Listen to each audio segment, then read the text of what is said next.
The 1990s were an explosive time for 2D animation, and this is especially true for Disney. The company had finally come back from its dark age, and was basking in the light of critical and financial success. Due to its popularity, other studios tried to follow suit and made their own animation divisions. There were a few that caught the attention of viewers, but none of them could ever truly compare to the titan that was Disney. But in 1994, 20th Century Fox tossed their hat into the ring and formed their own animation studio. Despite their talent, ambition, and resources, the studio was ultimately doomed to fail. From copying Disney's format to hiring their greatest rival, we'll take a closer look at what ruined Fox Animation.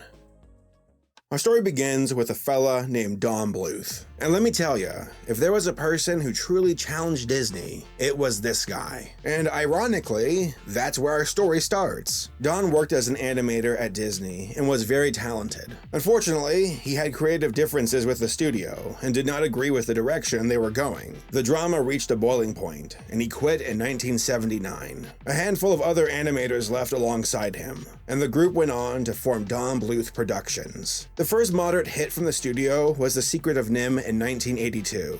It performed well, but the studio was bleeding money and would soon after file for bankruptcy. In 1985, Don and his friends took another crack at forming a studio and created Sullivan Bluth Studios in Dublin, Ireland. Around that time, a very influential person arrived on the scene, Steven Spielberg. Along with his help, Don and his team would go on to produce An American Tail, the first animated feature film presented by Steven Spielberg.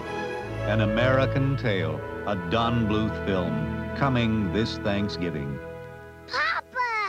It was released in 1986 and was incredibly successful. The following movie from the company, The Land Before Time, was even more popular, and Disney found itself face to face for the first time ever with a true rival. But this success was short-lived, as Don and Spielberg went their separate ways in 1989. After that, Don went into a downward spiral, and his following films were critical and financial failures. Such films include A Troll in Central Park, Thumbelina, and The Pebble and the Penguin. Don't make me laugh. Don't make me laugh. My funny friend, don't make me bend in half. Luckily for him, Don was given another chance at redemption, and it came in the form of a Russian princess. As I said before, the 1990s was an incredible time for 2D animation. Disney was leading the charge, and that caught the attention of other companies. 20th Century Fox decided that it was time for them to join the race and get a piece of that lucrative animated pie. Let's eat. Oops. The chairman at the time was Bill Mechanic, and it was his vision to create a studio that could directly compete with Disney. All he needed was the right talent for the job. That's when he reached out to Don Bluth and Gary Goldman, and offered them the role to be the creative heads of the studio. I mean, who else is more qualified to challenge Disney than two guys who used to work for Disney? The two accepted the job offer, and the studio was officially established in 1994. Don closed down his previous studio and fully committed to this one. Now it was time to get to work and make a movie that would set the creative tone. In 1997, Fox released Anastasia, a movie that emulated the musical trade of Disney films, along with the princess element too. But this movie was different in a major way. It was based on actual history. Now, most Disney animated films are loosely based on fairy tales. I said most of them, but Anastasia was based on a real person. A person who allegedly suffered an incredibly sad and violent death. So it was kind of weird to see Fox and Don make a movie about her. But in their defense, at the time, there wasn't conclusive evidence that Anastasia was actually murdered, that perhaps she did escape. I mean, there were quite a few people who claimed to be Anastasia, though they all proved to be liars. Kind of funny, since the movie itself addresses this. Grandma, it's me, Anastasia. In 2007, there was enough conclusive evidence to determine that Anastasia was, in fact, killed alongside her family in 1918. They discovered this through DNA testing, and the notion of her surviving that night was finally put to rest. Oh yeah, we're talking about cartoons. Sorry for getting so serious. I guess I'll skip what actually happened to Rasputin.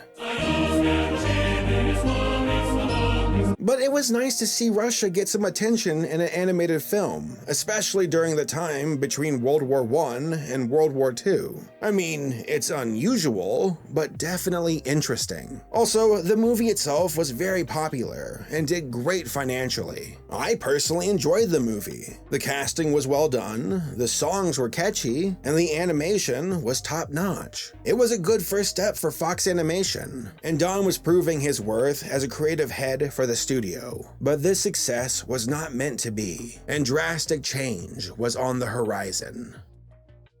Fox Animation got off on the right foot, but was about to fall on their face. There are two major reasons why this happened. 1. The arrival of computer animation. The 90s were an incredible time for 2D animation, but a new form of animation was on the rise. In 1995, Toy Story was released, and it would change the industry. Pixar was growing rapidly, and DreamWorks would follow soon after. Disney itself would begin to stumble, and the Renaissance was coming to an end. This spelled disaster for Fox Animation. They had no idea that the industry would change so quickly, that 2D animation would decline, and that computer animation would take its place. They bet everything on Don and his experience, but this was something completely new to him. How could they possibly compete with not only Disney, but also Pixar and DreamWorks? Funny enough, one of the people who launched DreamWorks was Steven Spielberg. So this must have been awkward for Don.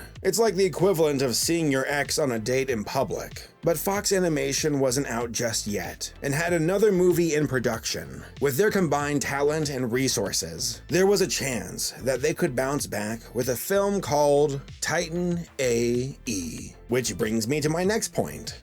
How Titan A.E. killed Fox Animation. This film was a disaster, both critically and very much so financially. It's estimated that Fox lost over $100 million because of this movie. But to be fair, Titan A.E. was doomed from the very start. The movie was supposed to be live action, but that never happened. Instead, the script was given to Fox's animation department. Also, it was encouraged for Don and his team to incorporate CGI into the film, since that was the hot new thing. The movie cost $75 million to make, and suffered a difficult production. There were cutbacks and layoffs, and a good chunk of the movie was outsourced to other studios for completion. The film was finally released in summer of 2000, and was an absolute flop. 10 days after its release, Fox announced that it would be shutting down its animation department, and that was the end.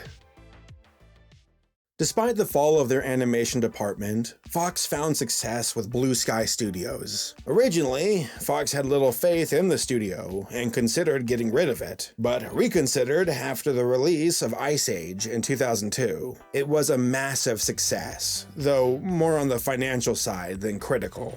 Other movies from Blue Sky include Robots, Rio, and Peanuts, though Ice Age remains to be their most popular franchise. For Don, Titan A.E. was another addition to his long line of failures. He disappeared from the animation scene for quite a few years, but is now in charge of a Dragon's Lair project via Indiegogo. From what I researched, he and his team plan on making a feature-length animated film about Dragon's Lair, but that's still in the works. But one can't deny the ambition that Don had as an animator. He truly had fire in his belly and took Disney head-on, which is no easy task.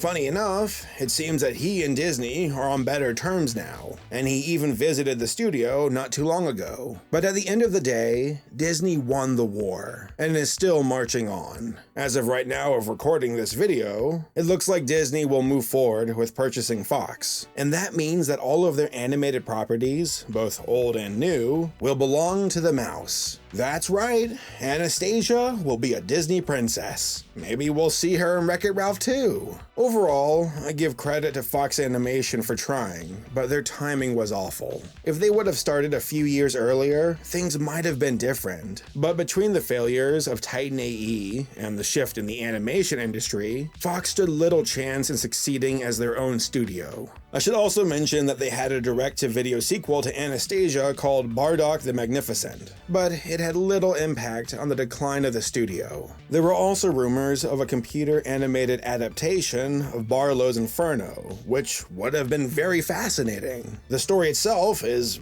quite mature and features demons and devils, but it never saw the light of day. Probably for the best. If the Fox purchase goes through, it will be very interesting to see what Disney does with the existing properties, but only time will tell. But hey, it could have been worse. Comcast could have won the purchase. Hey guys, thanks for watching the video. If you liked it, give it a like, and sub for more future videos. Also, a shout out to all of my supporters on Patreon. If you want to support my content, go hit up the link in the description. Alright, thanks again for watching, and I'll see you guys next time.